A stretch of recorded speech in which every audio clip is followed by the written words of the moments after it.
C'est le grand soir tant attendu. C'est la draft NBA. Nous allons être ensemble pendant plusieurs minutes, plusieurs heures pour découvrir qui sera le numéro 1 de la draft, où seront draftés nos Frenchies. Et puis ensuite, on laissera nos amis d'envergure conclure ce premier tour et ce deuxième tour. Et la grande question qu'on va se poser aujourd'hui, c'est est-ce que Woj en fait-il trop, en fait, tout simplement. Cette saison, il a décidé de lâcher l'ordre des 3 premiers choix de draft. Je pense qu'il est... là, on atteint un petit peu le point culminant de « Eh mec, en fait, tu nous casses les couilles ». Vraiment, on a ça. Maintenant, est-ce qu'on peut lui reprocher à lui?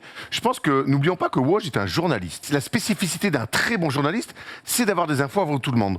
Je pense que la NBA devrait quand même essayer de légiférer là-dessus, parce qu'au-delà des enjeux sportifs, financiers, que peut être une draft, il y a aussi pour les fans un petit kiff, un petit suspense à avoir. Et que finalement, on laisse un petit peu aussi le public, parce que ça fait partie du jeu, un peu kiffer et attendre que Adam Silver annonce lui d'abord en premier le nom. Je trouve que c'est important pour les fans de NBA de vivre ça. Mais c'est à la NBA, à mon avis, de dire, comme ils savent si bien faire, combien on te donne pour que ce soir-là, t'arrêtes de nous casser les couilles. Adam Silver va annoncer le premier choix de draft. With the first pick, we're on the Magic select Paolo Banchero. Messieurs, première réaction, Paolo Banchero est le premier choix de la draft 2022. Surprenant, mais au niveau du talent du gamin, pas si surprenant que ça finalement.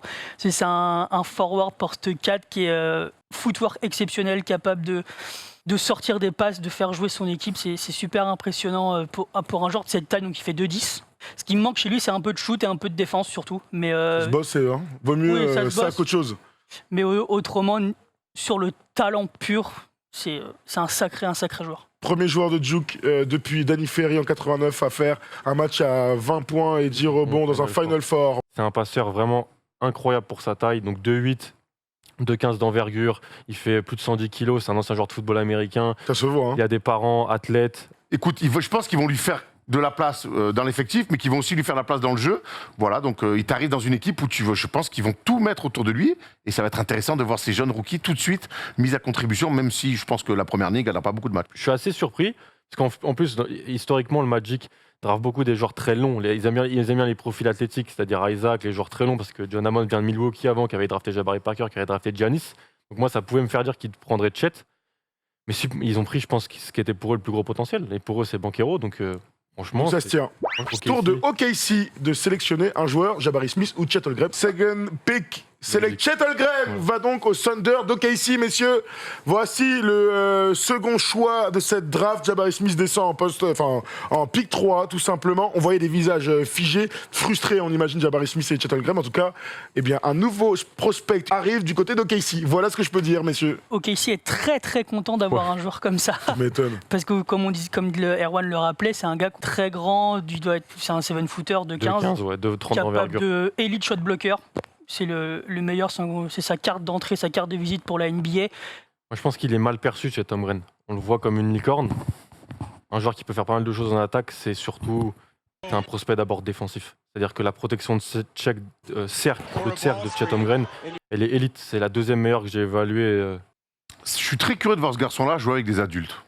C'est-à-dire ses premières actions en high school où tu le voyais dribbler, aller dunker sur des mecs et tout, des mecs très en avance avec ses physiques archi avantageux.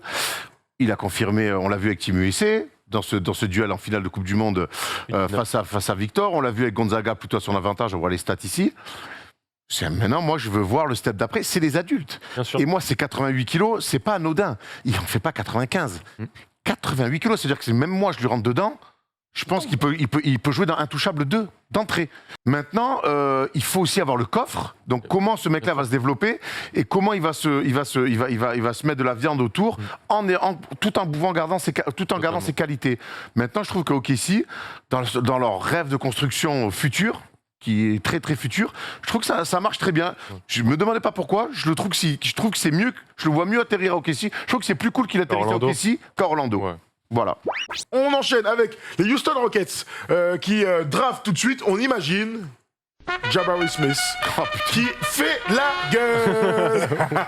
Et oui, depuis tout à l'heure, il y a des gros plans sur lui. Il s'imaginait premier choix de draft. Peut-être qu'il même il a eu des promesses du côté du Magic. C'est pour ça, je pense. Bien sûr, on connaît le jeu des franchises et des agents, etc. On nous rappelle qu'évidemment que son père a joué à NBA du côté de Sacramento notamment ou des Sixers. Il avait été drafté en 2000. Jabari Smith à Houston. Le meilleur shooter de 2m8 qu'on a vu dans les 5-6 dernières drafts, je pense. Un joueur de 2m8 qui shoot à 42% à 3 points sur plus de 5 tentatives en NCAA. C'est totalement anormal, hein. Son bras est incroyable.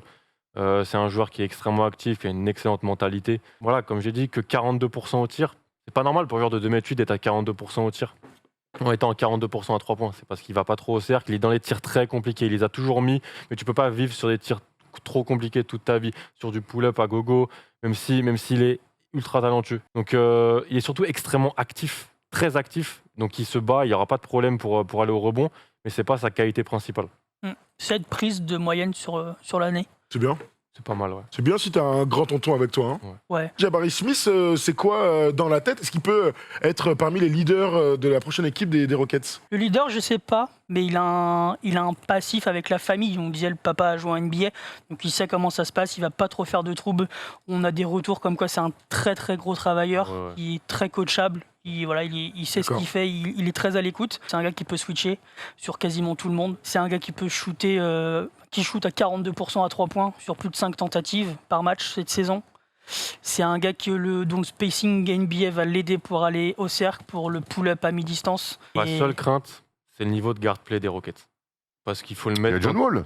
Bah ouais, mais non. Et Gordon. Parce qu'en fait, il est super facilement insérable parce que il tue pas ton spacing en fait. Donc si on tue pas ton spacing, tu joues en NBA, même dans les premières années. Après, alors c'est vrai que sur le poste de meneur, c'est vrai que pour l'instant il n'y a pas grand monde. On sait que l'année dernière ils ont fait la maille avec un peu Didier Augustine, notamment. Bon, on aime beaucoup Didier Augustine, mais merde.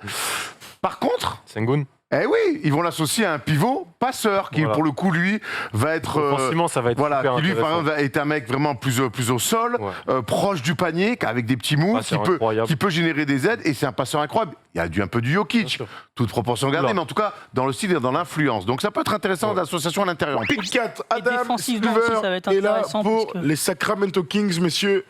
C'est Keegan. Ils ont pris Keegan. Kevin Keegan. Keegan Murray. Keegan Murray. Alors qu'est-ce qui se passe? Je vois vos têtes, vous êtes sur le cul. Non, parce que c'était bon la joueur. grosse rumeur. Il a 22 ans.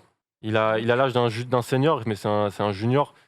C'est un excellent joueur de basket. Il a un très très haut plancher. C'est un poste 4 qui peut un peu tout faire, qui a battu, Encore un grand donc. Hein. qui a battu tous les records un peu cette année à Iowa en termes d'efficacité. Il était à plus de 23 points de moyenne. Il shootait super bien. Il a développé son tir à 3 points. La question pour lui, c'est juste le plafond.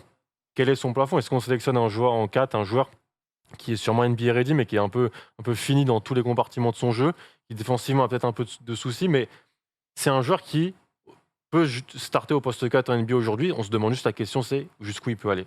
Il est solide dans tous les compartiments du jeu. Il a une très bonne mentalité, il est facilement coachable, et il a vraiment changé la phase. Déjà à Iowa l'an dernier, il y avait Luka Garza et lui, et on savait que lui était meilleur en sortant du banc. Les flashs étaient meilleurs. Jaden Ivey donc va aller aux Pistons. C'était attendu les gars. À partir du moment où Kevin Keegan Murray, Kevin Keegan Jamal Murray, là, Kevin Keegan Bill Murray. Ultra spectaculaire. c'est vrai. Ah mais ça faut le dire, il met ultra spectaculaire, l'un des joueurs les plus rapides sur un terrain que j'ai vu. Rapidité, qui monte au cercle, qui sait un peu tout faire. Donc, qui n'est pas forcément un bon shooter, qui n'est pas forcément un bon passeur, mais en fait, par son premier pas, par ses qualités athlétiques, il se facilite la vie. En fait, tout est plus simple quand tu mets 2 mètres sur chaque premier pas, sur chaque démarrage.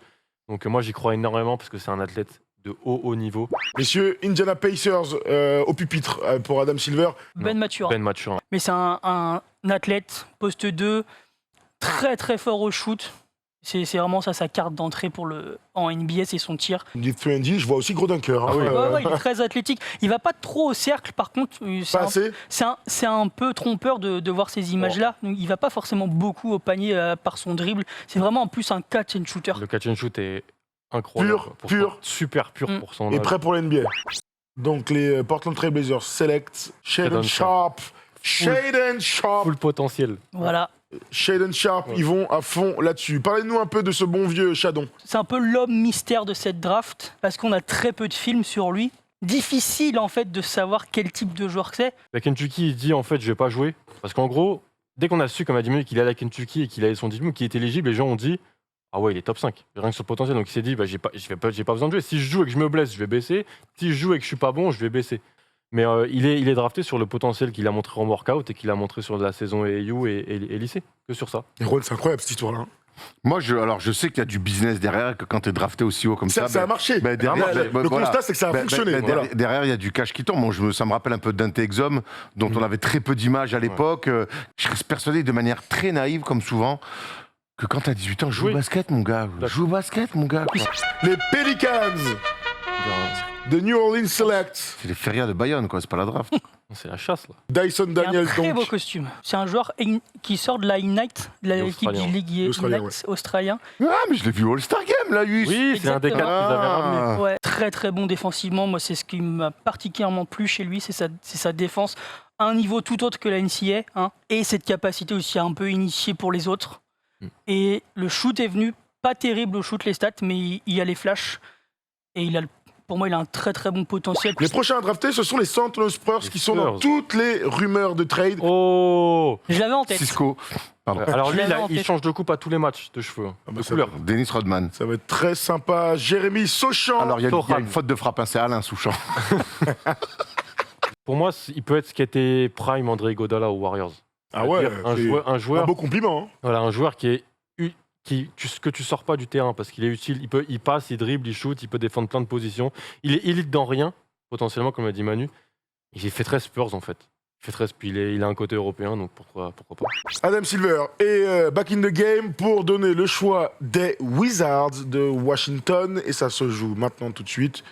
Et c'est, attention, clac, clac, clac, clac, Johnny Davis, messieurs, Johnny Davis. C'est un des meilleurs joueurs de NCAA l'été dernier avec Wisconsin. Lui aussi, champion du monde U19. Ça fait 3 champions du monde U19 de Team USA dans le top 10. C'est un joueur très sûr pour moi. C'est un joueur qui va faire une longue carrière NBA. C'est un joueur qui excelle dans le pull-up mid-range. Ouais. Si tout se passe bien, c'est un Devin Booker dans le style. Très bien. NBA Draft, Select, les Knicks. Oh, Ousmane. Ousmane Dieng aux Knicks. Encore un Frenchie. Un nouveau Français aux Knicks, c'est cool. Incroyable. Les Knicks adorent les Français. Bravo à la régie d'avoir cherché un coq, pour bravo. Ousmane Dieng part en 11e position du côté des Knicks. On est ravis pour Ousmane. C'est la première chose qu'on a envie de dire. Avoir un Français qui se fait drafter en loterie pick, c'est quelque chose d'exceptionnel. Il est envoyé au Thunder.